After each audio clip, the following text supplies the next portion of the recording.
ये जो इंडिया है ना, फ्रीडम ऑफ स्पीच की यहाँ क्या कीमत है? कुछ के लिए 1 रुपया, कुछ के लिए अनमोल। डॉक्टर कफील खान से पूछिए, बोलने की आजादी यानी फ्रीडम ऑफ स्पीच की कीमत उन्होंने कई महीने जेल में रहकर चुकाई। उन्हें जेल जाना पड़ा क्योंकि अलीगढ़ के डिस्ट्रिक्ट मैजिस्ट्रेट चंद्रभूषण सिंह ने उन्हें गैर कानूनी तरीके से हिरासत में लेने का आदेश दिया था। कफील खान को रिहा करने का आदेश देते हुए इलाहाबाद हाई कोर्ट ने कहा, एएमयू में 12 दिसंबर 2019 को दिए गए जिस भाषण के कारण डॉक्टर खान को हिरासत में लिया गया था, उसमें कुछ भी ऐसा नहीं था जो हिंसा और नफरत को बढ़ाता था। उनका भाषण अलीगढ़ में शांति के लिए खतरा नहीं था, असल में लोगों को एकता का संदेश दे रहा था। डीएम ने भाषण के कुछ ही हिस्से को देखा और पूरे भाषण की मंशा को नजरअंदाज कर दिया। कोर्ट ने कफील खान की हिरासत को बढ़ाने के लिए नेशनल सिक्योरिटी एक्ट यानी कि एनएसए लगाने को भी गलत बताया। कोर्ट ने कहा, ऐसा कोई सबूत पेश नहीं किया गया जिससे साबित होता हो कि डॉक्टर खान से किसी को कोई खतरा था।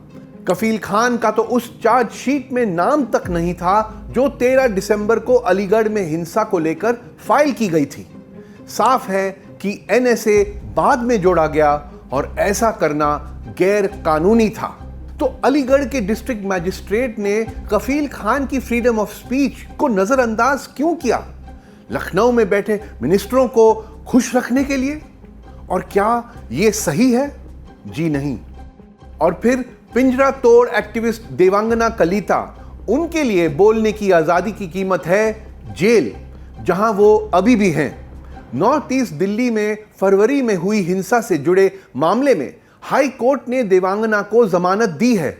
इस मामले में उन पर हत्या की कोशिश, दंगा करना और साजिश रचने के आरोप थे, लेकिन कोर्ट ने कहा कि देवांगना ने सिर्फ शांतिपूर्ण प्रदर्शन में हिस्सा लिया जो उनका अधिकार है। पुलिस के पास कोई सबूत नहीं कि उन्होंने नफरत या हिंसा बढ़ाने के लिए भाषण दिया और इसीलिए उनकी अवैध हिरासत खत्म होनी चाहिए। लेकिन विडंबना देखिए, देवांगना अभी भी जेल में रहेंगी क्योंकि उन पर एक और केस यूएपीए के तहत दर्ज है। आरोप वही कि वो दिल्ली में दंगा कराने की साजिश में शामिल थीं। और जैसा कि आपको मालूम है, यूएपीए के जरिए पुलिस किसी भी आरोपी के खिलाफ बिना सबूत पेश किए उन्हें 6 महीने तक हिरासत में रख सकती है। क्या इसीलिए देवांगना की तरह सरकार की आलोचना करने वाले लोग यूएपीए के तहत गिरफ्तार किए गए हैं क्योंकि उनके खिलाफ कोई ठोस सबूत है ही नहीं जो कोर्ट में खरे उतर पाए? इस तरह से बोलने की आजादी को छीन लेना, क्या यह सही है? जी नहीं। नेक्स्ट, सुदर्शन टीवी के हेड सुरेश चवहांके की फ्रीडम ऑफ स्पीच की क्या कीमत है? कुछ नहीं, 0। तब भी नहीं जब वो हेट स्पीच दे रहे हों।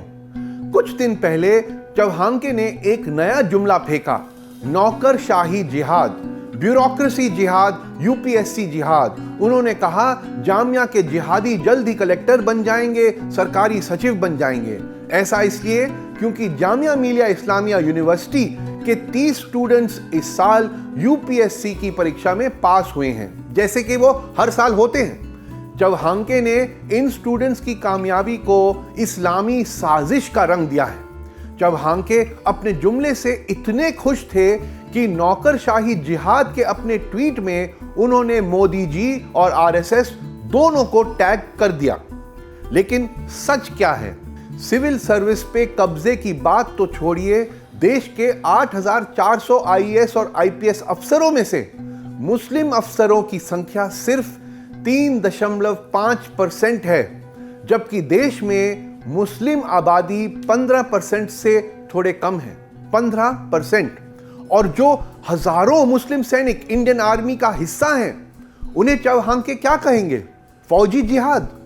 और इंडिया के मिसाइल मैन और पूर्व राष्ट्रपति अब्दुल कलाम के जीवन को वो क्या नाम देंगे?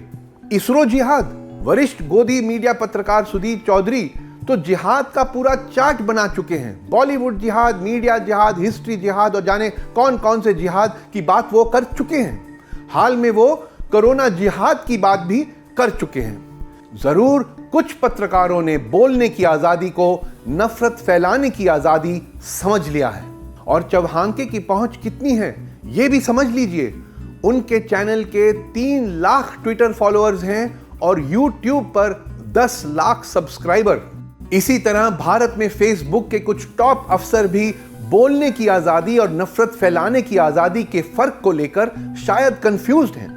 वॉल स्ट्रीट जर्नल की एक रिपोर्ट में खुलासा किया गया है कि तेलंगाना से बीजेपी एमएलए राजा सिंह के कई हेट पोस्ट के बावजूद भारत में फेसबुक की पब्लिक पॉलिसी हेड अंकी दास ने उन पोस्ट को हटाने से मना किया।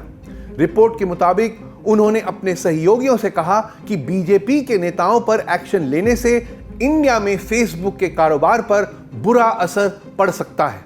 वहीं टाइम मैगजीन की एक और रिपोर्ट ने यह दावा किया है कि फेसबुक के पूर्व इंडिया और south Asia public policy director Shivnath Thukral ने भी कई नफरती पोस्ट को नजरअंदाज किया था। हाँ, अब जाकर फेसबुक ने राजा सिंह से जुड़े 5 पेज और 1 इंस्टाग्राम अकाउंट को बैन किया है, लेकिन क्या ये थोड़ा लेट नहीं हो गया? सवाल यह भी है कि भारत का अपना legal system tiger Raja Singh से सवाल कब पूछेगा? एमएलए के खिलाफ नफरती भाषण के कई केस पेंडिंग हैं, उनमें कोई प्रगति नहीं हो रही है। क्या हम सबको यह मंजूर है? जी नहीं।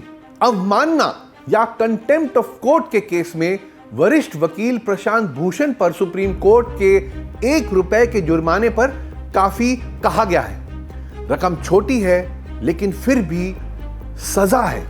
भूषण ने अपने दोनों ट्वीट्स की वजह समझाते हुए 134 पन्नों का हलफनामा दायर किया था कि उन्हें कब लगा कि कोर्ट नागरिकों के मूल अधिकारों को बचाने में नाकाम रहा है और कब उन्हें पारदर्शिता की कमी नजर आई थी। लेकिन भूषण की इन बातों को नजरअंदाज करते हुए सुप्रीम कोर्ट ने सभी नागरिकों को शायद यह संदेश दिया है कि अदालत आलोचना से परे है। तो फिर फ्रीडम ऑफ स्पीच का क्या?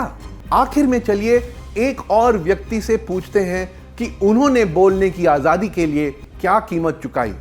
कर्नाटक की वरिष्ठ पत्रकार गौरी लंकेश की 5 सितंबर 2017 को गोली मारकर हत्या कर दी गई थी। उनके फ्रीडम ऑफ स्पीच की कीमत थी उनकी जान।